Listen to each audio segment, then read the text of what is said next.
just a week ago, for a ceremony that marked the ending of Yom HaZikaron and the beginning of Yom HaAtzmaut.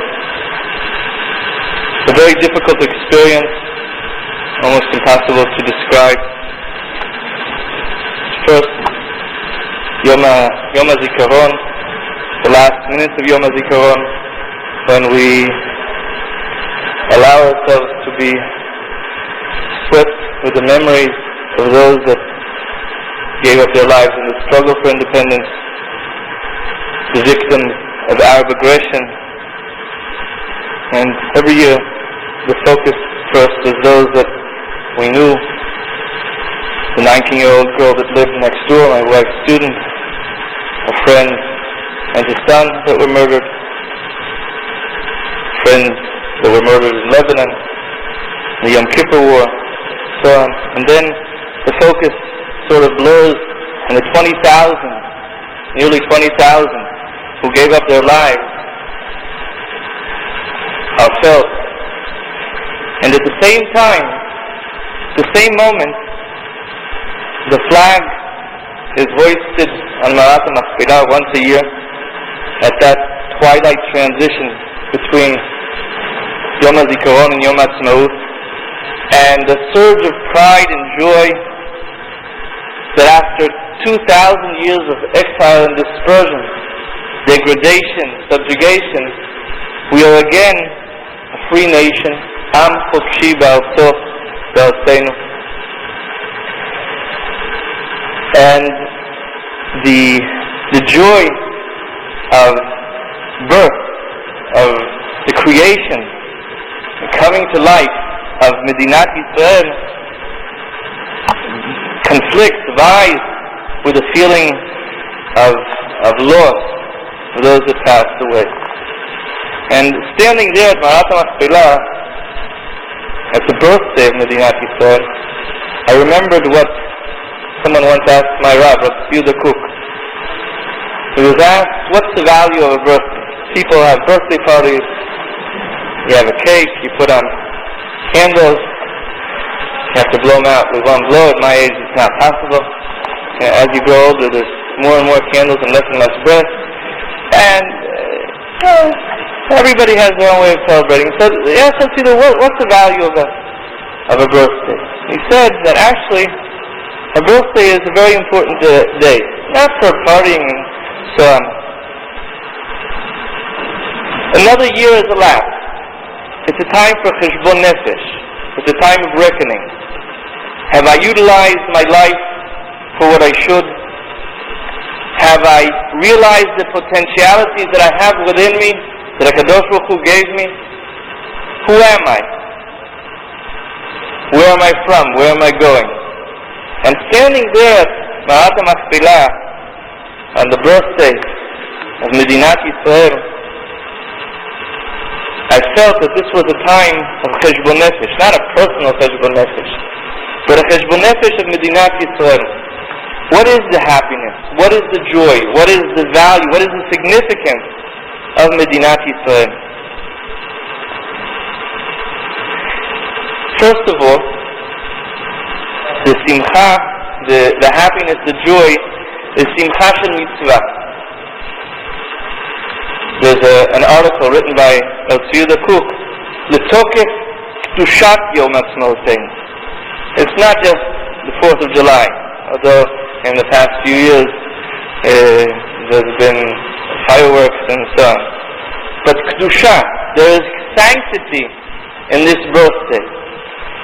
First of all, the words of the Ramban, שנצטווינו לרשת הארץ אשר נתן האל יתעלה לאבותינו לאברהם ליצחק וליעקב ולא נעזבה ביד זולתנו מן האומות או לשממה. We are commanded to rule, לרשת, to inherit the land that HaKadosh Baruch Hu gave to our fathers, and we should not leave it in the hands of other nations or to desolation. The Ramban came to Eretz Yisrael. He lived in Eretz Yisrael many, many years ago. Did he fulfill this commandment or not? What do you say? You can talk too. A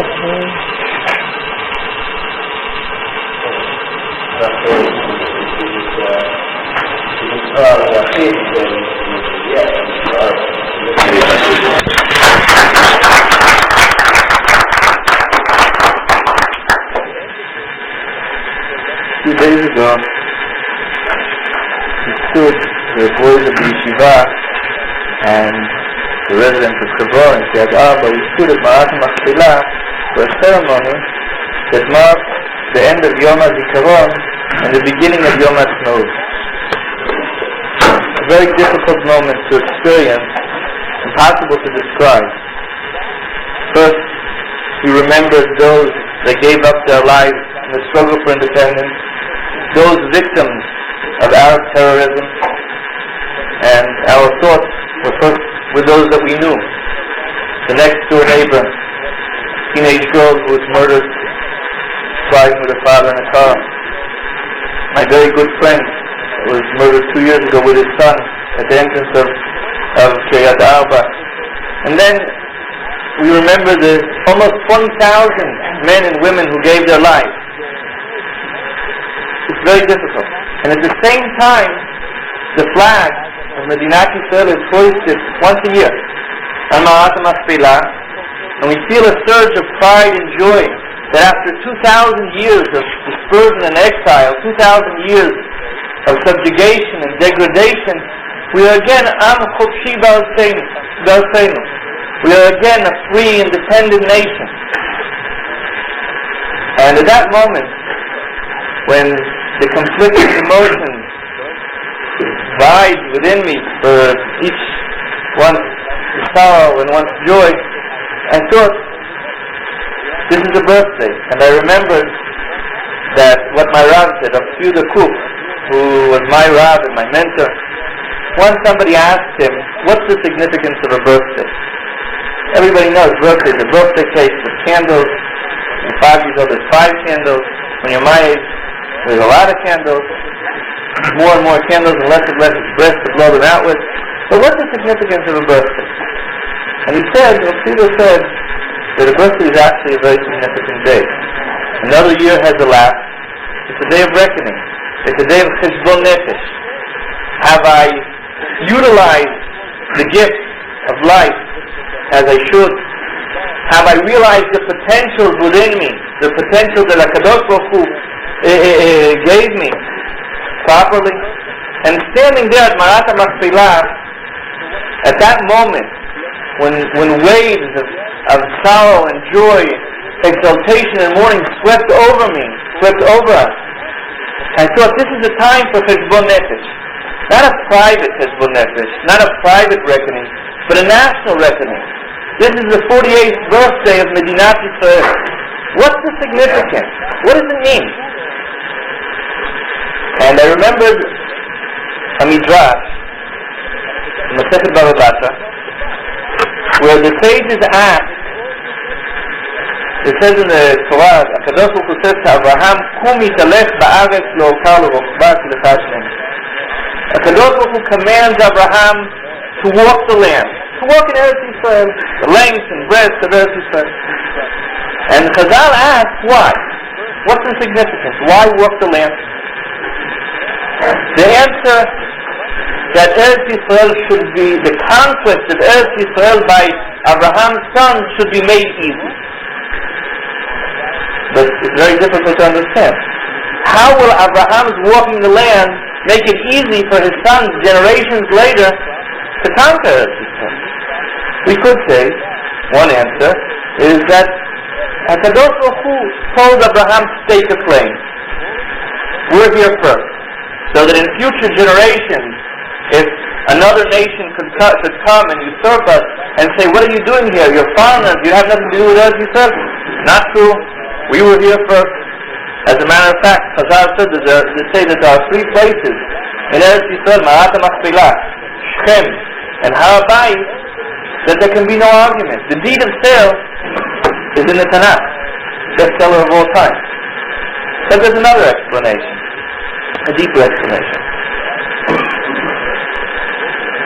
The Ramban explains that Am Yisrael, the generations of Am Yisrael form one continuity.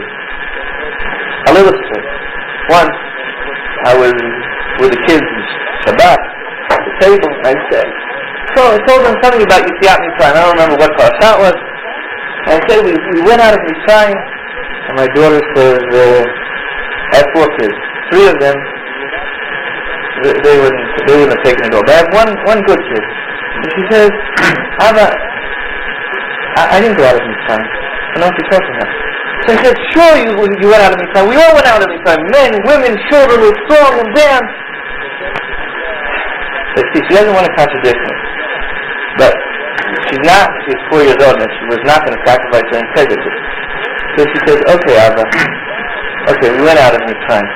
But I was very young, and I don't remember. So I said, that's right. We went out of Mitzrayim. We all went out of Mitzrayim. We were young. We didn't remember. Abraham's bond with Eretz Yisrael is our bond, the bond of our youth. Abraham is the beginning of us, of Am Yisrael today. That's the second explanation. But there's a third. And the third is actually deeper and pertains to Medinat Yisrael of today. Abraham in Hebron is depicted in the Torah sitting on a blistering hot day at the entrance of his tent, and he sees before him 3 men.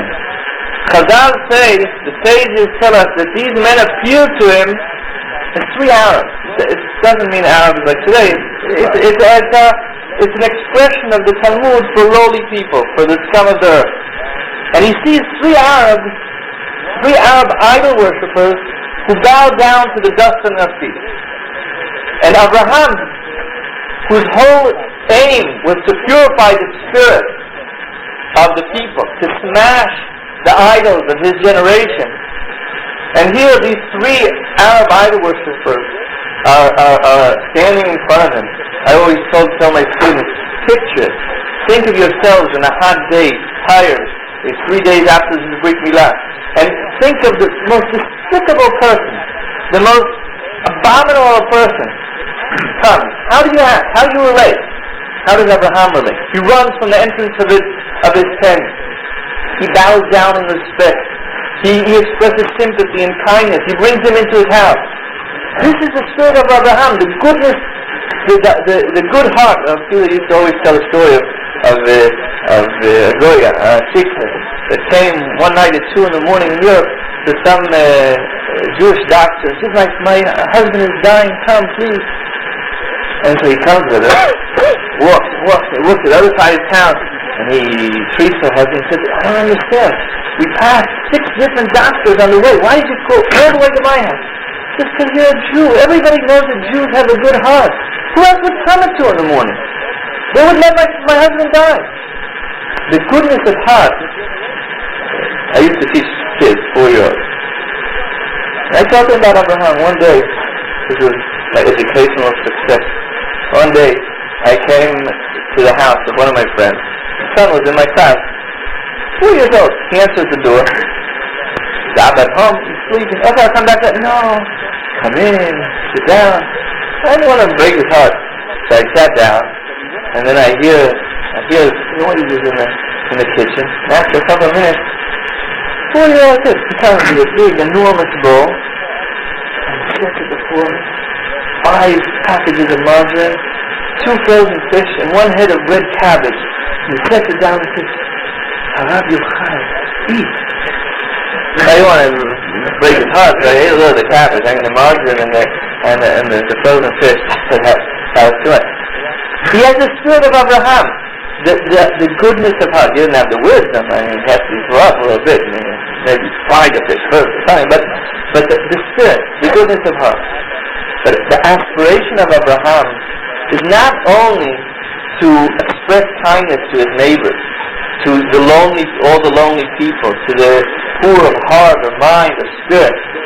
The aim of Abraham is to elevate all of mankind. The aim of Abraham is to extricate all of the nations from the baseness and wickedness that they are in. Abraham realizes that for that one person, one individual is not enough. One individual, no matter how strong, no matter how powerful and influential, cannot be a light to mankind. A nation has to come forth on the earth. A nation with a government, with a strong military, with a thriving agriculture, with a sound economy, and a strong nation that is imbued with the spirit of Abraham. We have a glimpse of that at the time of Shlomo Melech, when Am Yisrael was a superpower, when Beit HaMikdash was stood. That was a time when even the nations of the world could absorb some of the light emanating from Am Yisrael. The people of Israel were not ready then, and the Beit HaMikdash was destroyed, and the second time destroyed. But in our own time, after years of exile and dispersion, and in our own time, we are reaching towards that goal. The creation of Medinat Yisrael, the ingathering of many, of a large portion of Am Yisrael. The creation of Medinat Yisrael is the beginning of that aim, of the aim of Abraham. The beginning of the creation of a nation which is a light to all nations.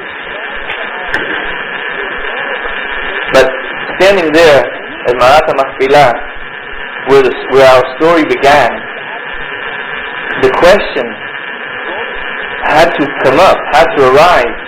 Is Medinat Yisrael today, is that the Medina that Abraham dreamed of? Is that the culmination of his vision? When I was a kid, I remember this bad joke that somebody said. He told a guy went to the house of Ben Gurion, and he asked to see Ben Gurion. And the attendant said, I'm sorry, Ben Gurion quit. He stepped down. He's no longer the Prime Minister. The guy goes away. Next day he comes again. And again he says, I'd like to see Ben Gurion. He says, no, Ben Gurion quit. He's no longer Prime Minister. Next day he comes again. And the attendant said, what'd you come for? I told you. He's not the Prime Minister anymore. He's quit. He says, I know, but it's so sweet. I just want to hear it again and again. This was a sentiment of many people at the time of the creation of Medinat Yisrael. Others said, no, not true, not correct. The Medina has an kedusha, has an sanctity. Ben Gurion himself quotes the Tanakh many times. Even in the Declaration of Independence of Israel, the Tanakh is stated as the source. But what about today? What can we say today when every effort is being made to deny our history, to deny the source of the Torah? The New Middle East is a book, and it's a concept. It's a book written by our Prime Minister, and probably nobody read it yet, except for me. You see? Somebody read it. Okay, it's an important book. It's a book which envisions a Medina, a state that is totally devoid, a modern state, an economic superpower, but a state that is totally devoid of any of the ideals of the Torah, any of the ideals of Am Yisrael, any of the uniqueness of Am Yisrael. Is this Medina the Medina that we prayed for? The answer,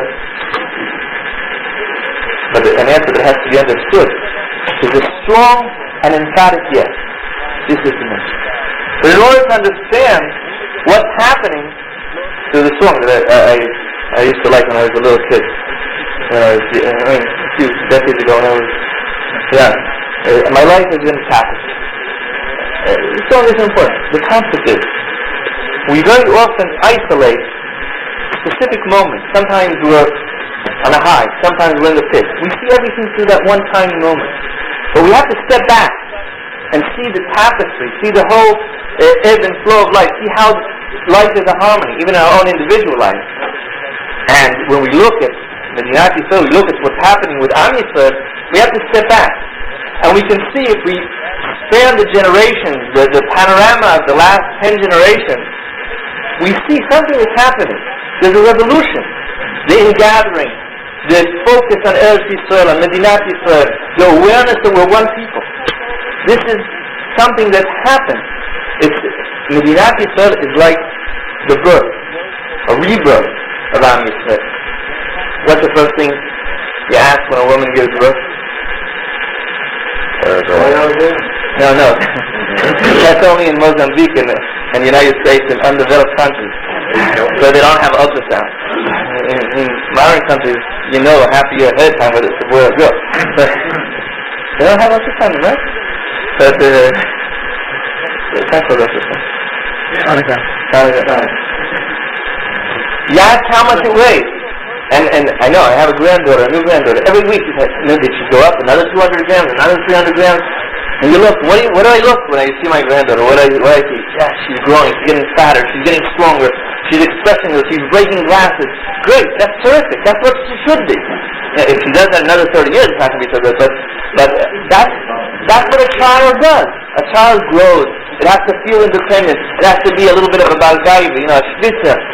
That's normal. I remember once, my Rav came to one of my teachers came to my house and he brought his little kid. And I had my daughter there, and this kid took my daughter's ball or something. She was 2 years old. Threw him down, took the ball away, punched him. What are you doing? You have to share. And he's saying, I wish that my son were like that. He's such a man. That's the way kids are supposed to be. Aggressive, strong, growing. But that's not the aim.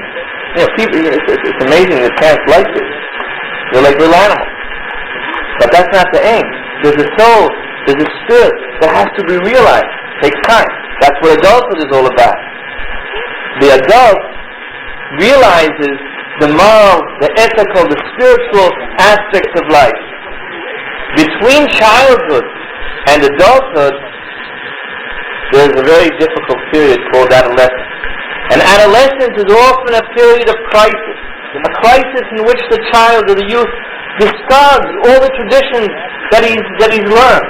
Everything. He wants to get rid of everything. And he has nothing of his own yet. He's in a vacuum. And in that vacuum, that spiritual vacuum, very often the venom of snakes is still in. It's a very difficult situation. But it's not terminal. And it's passive.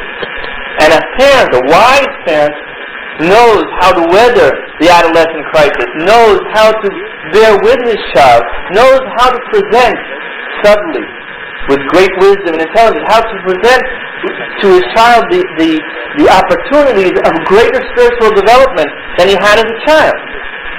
Medinat Yisrael today, it's the same person, it's the same being as was in 48, at the time of the Medinah. But it's growing. This growth entails great crisis.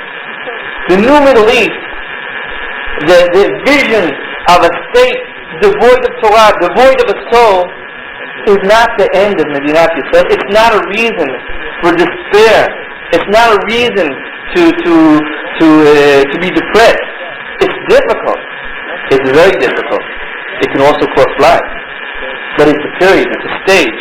What has to be done is to think how to get by this stage, how to address this problem. And what I think that the way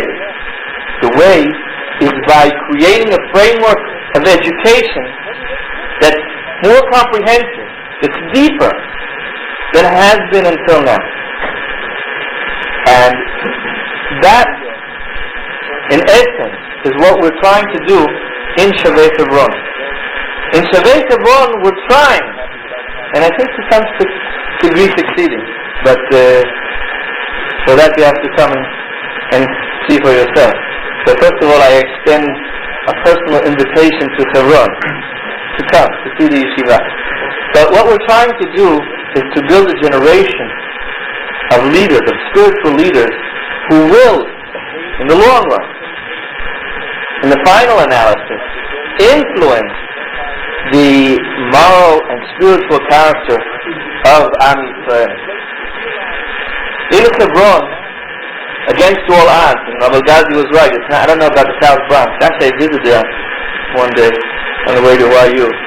I give a class in YU, and I don't know, somehow I was in the Bronx. Very difficult city, New York. But against all odds, amidst the enmity of our Arab neighbors and what's much more difficult to cope with, the animosity of brothers, boys, 200 boys in Hebron are cultivating the traits of Abraham Avinu, kindness, sympathy, love. And in Hebron, the place of the first covenant, the first brit between HaKadosh Baruch Hu and Am Yisrael, singling us out as a special nation, boys are learning at a time when that uniqueness is being called into question. Boys are learning what's Kedushat Yisrael, what's Sgulat Yisrael, what is the uniqueness of Am Yisrael. At a time in Hebron where the first bond between Am Yisrael and Eretz Yisrael was formed, the first purchase, Ma'at HaMachpelah, at a time when Eretz Yisrael value has greatly depreciated in the eyes of many, boys are learning what is Kedushat Eretz Yisrael. Not only a safe haven, not only a security asset, but the Kedusha, the value, the sanctity inherent in the land.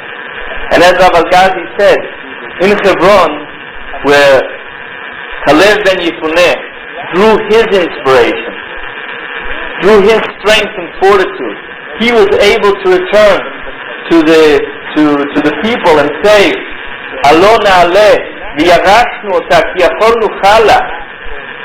At a time of faint-heartedness in Am Yisrael, 200 boys are learning, absorbing that force, that spirit, that power of courage and fortitude.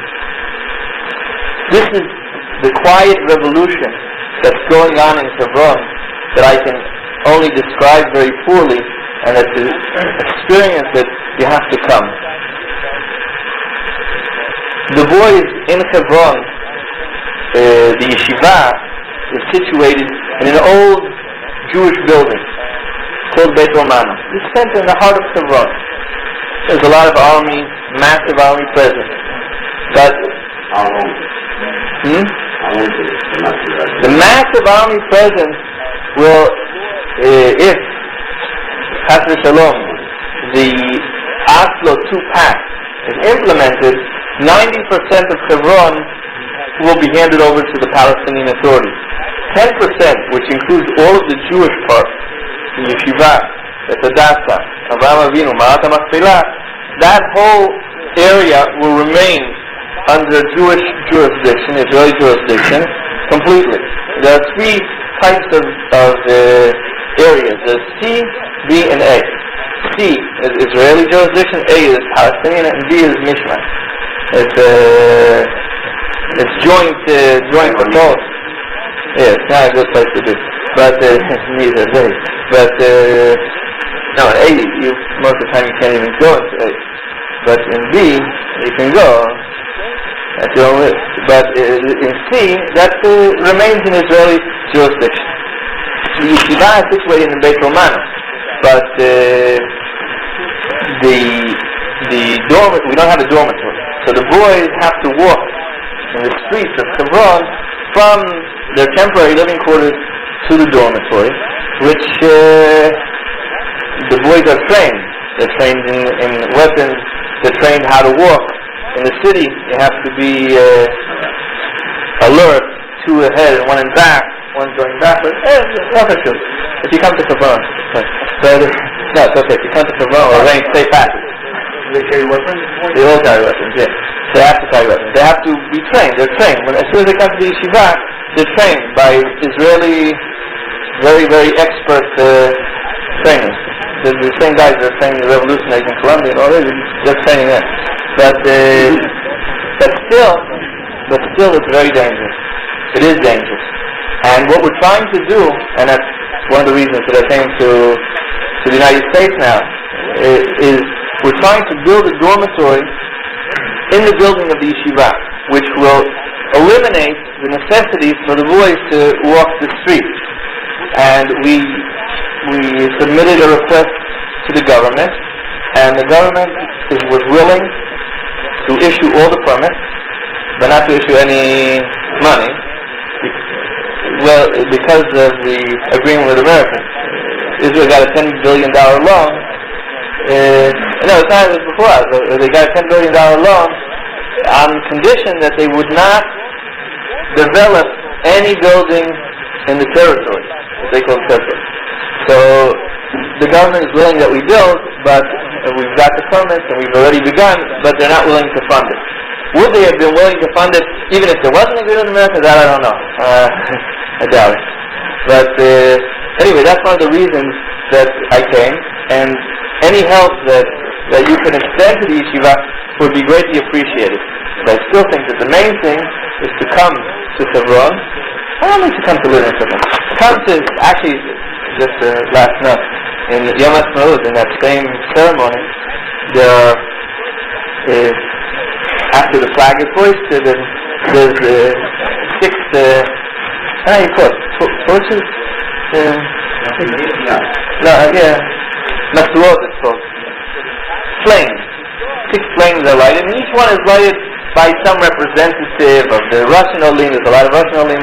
There's Alba, there's Ethiopian Olim, different sections. But the most moving this year, there was this woman from the east side of Manhattan that came to live in Hebron. They came from Manhattan to Hebron, and she spoke in a very heavy American accent.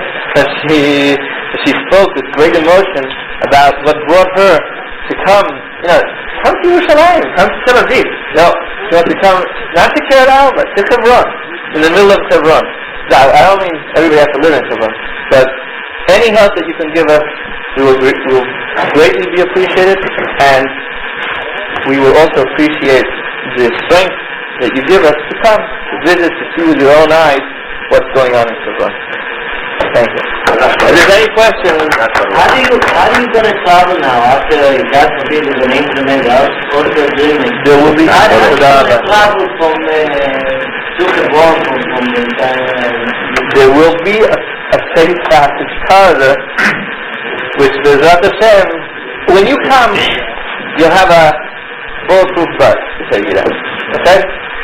My car isn't bulletproof, but it's means that I work in the South Bronx and I'm not afraid of it there. Now I have to go to the one and okay, so you can come with me in my car. Okay, I don't have a bulletproof car, but it's a rock-proof, massive car. You work in the Bronx? Yeah, South Bronx. So you can come to us, so you can live in Hebron, no problem. You're welcome, don't worry. Gentlemen, before we bench, I just want to, on behalf of the rabbi, I just want to mention it's a very great pleasure to have Rabbi Horowitz here this morning to address us and give us some insight into philosophy and an outlook, which I agree that it's most helpful to understand that Israel is a growing nation. For us who have children, to recognize that there are hard times when the children are young, but we look forward to the day when they'll be mature and they'll hold all the ideals that we hold dear to us, which we get from our Rabbanim and from the Torah itself.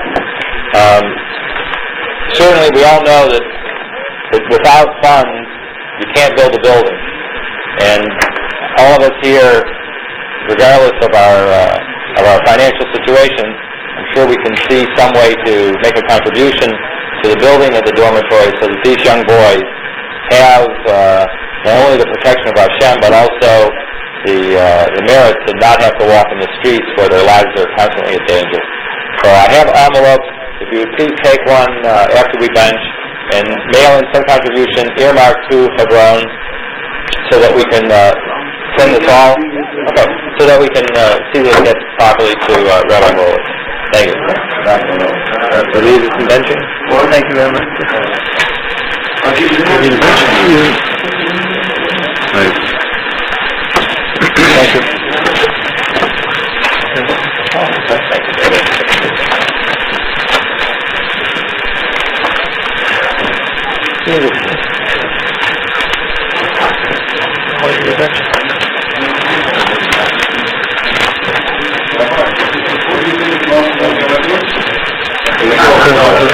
I have a very great privilege that I live in Kiryat Arba and I work in Hebron, but unfortunately the gift of prophecy is as yet denied me.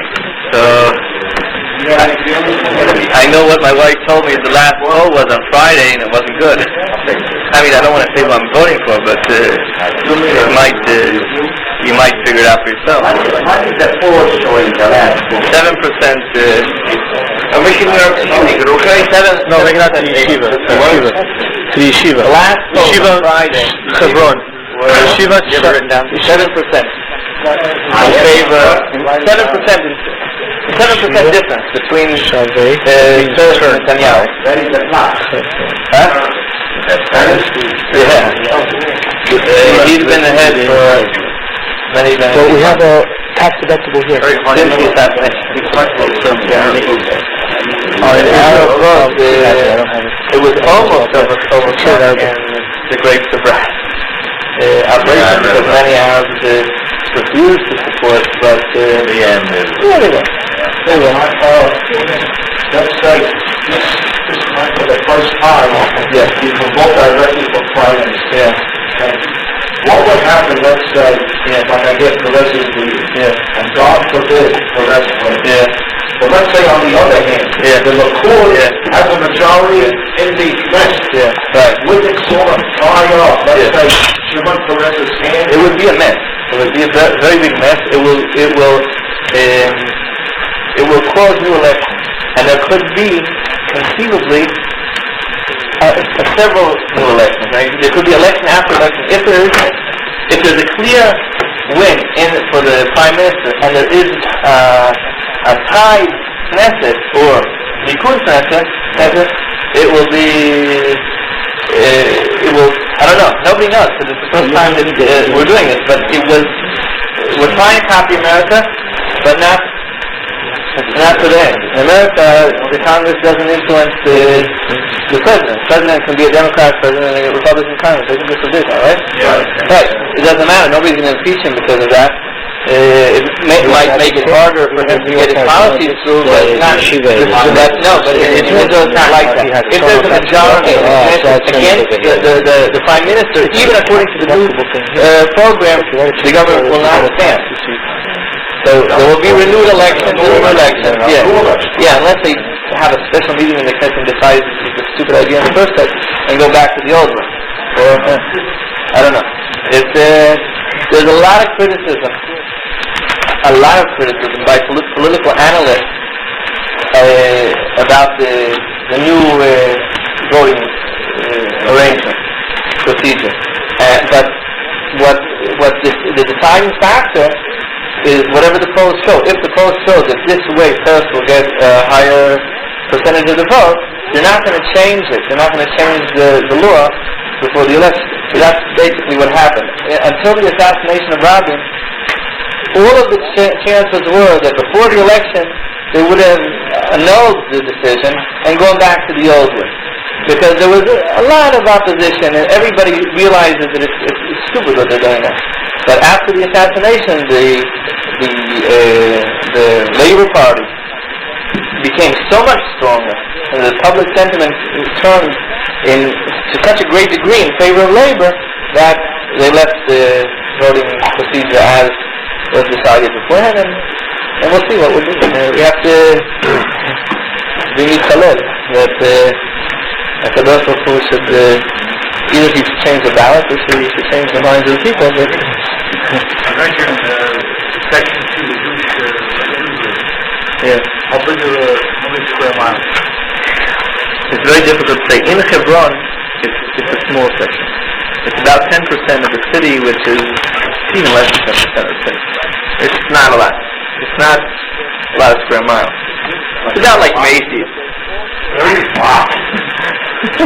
Like a square block. Well, it's a little more. It's narrow and long.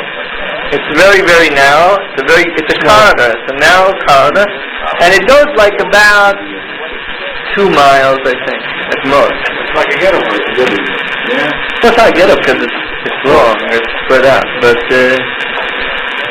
so far the decision is to delay the withdrawal from Hebron until after the election. So it's a reprieve, depending on who wins. Right? Probably. That's what I think anyway.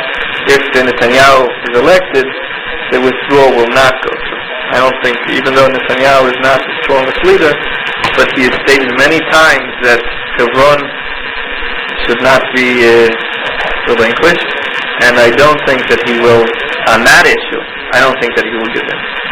But I told you, I'm not a prophet. I don't know.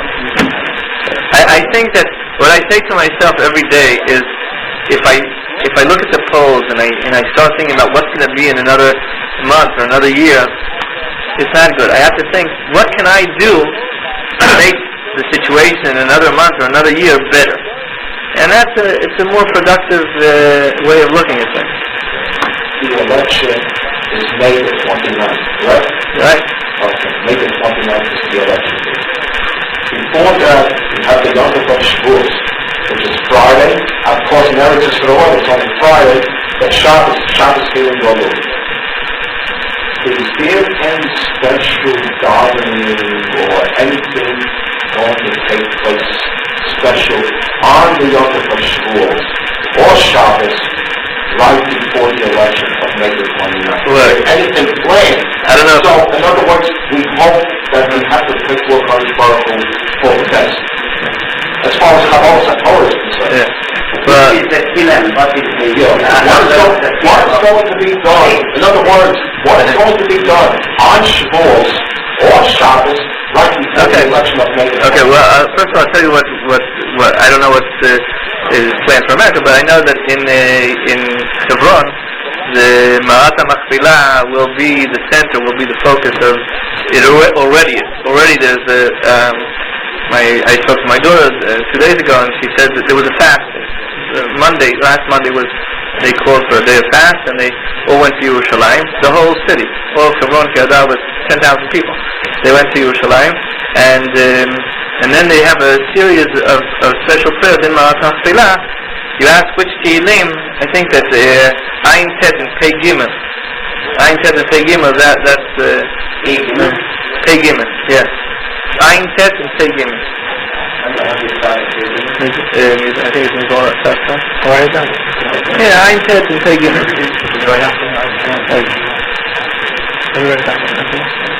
How many times? 7 times.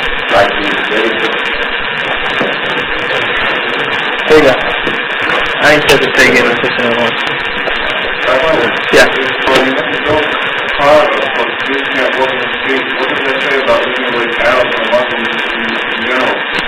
Look,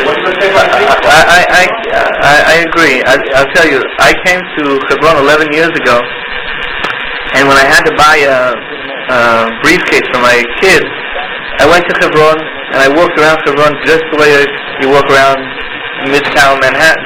No problem. Not that there weren't always terrorist cells in Hebron. There were.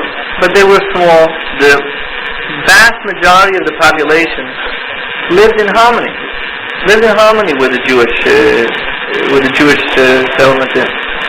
Only since the beginning of the Intifada, not even the beginning, actually, Hebron was the last city that the Intifada began, and when it began strong. But the Intifada began in Hebron almost a year after it was in Gaza and other places. And ever since the Arabs realized that by violence they would achieve political success, they would be able to gain. Ever since, it's been like a snowball. And today it's very difficult. What will be in the future? I believe that there is probably a possibility of some sort of coexistence. But in today's atmosphere, it's not possible. That would require a very strong, self-confident, self-aware Jewish government that would be able to state in no uncertain terms, this is our land, you're welcome if you're polite guests, will extend, and this is also a mistake. There were mistakes made. There should have been actually more sensitivity towards the Arabs. There was, on the part of Israel, especially in Gaza, there was neglect. There shouldn't be neglect. You don't have to be second-rate citizens. You can live in Israel.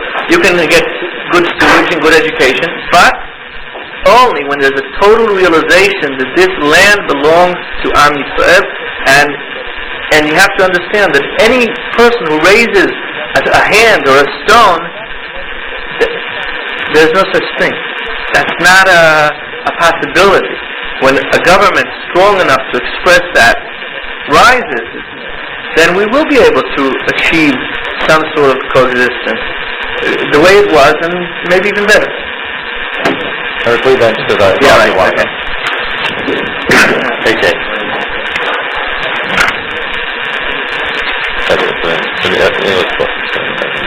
רבותיי נברך, יהי שם אדוני מבורך מעתה ועד עולם, ברשות הכהנים הרנן ברבנן. רבותיי נברך אלוהינו שאכלנו משלו, אלוהינו שאכלנו משלו ובטובו חיינו.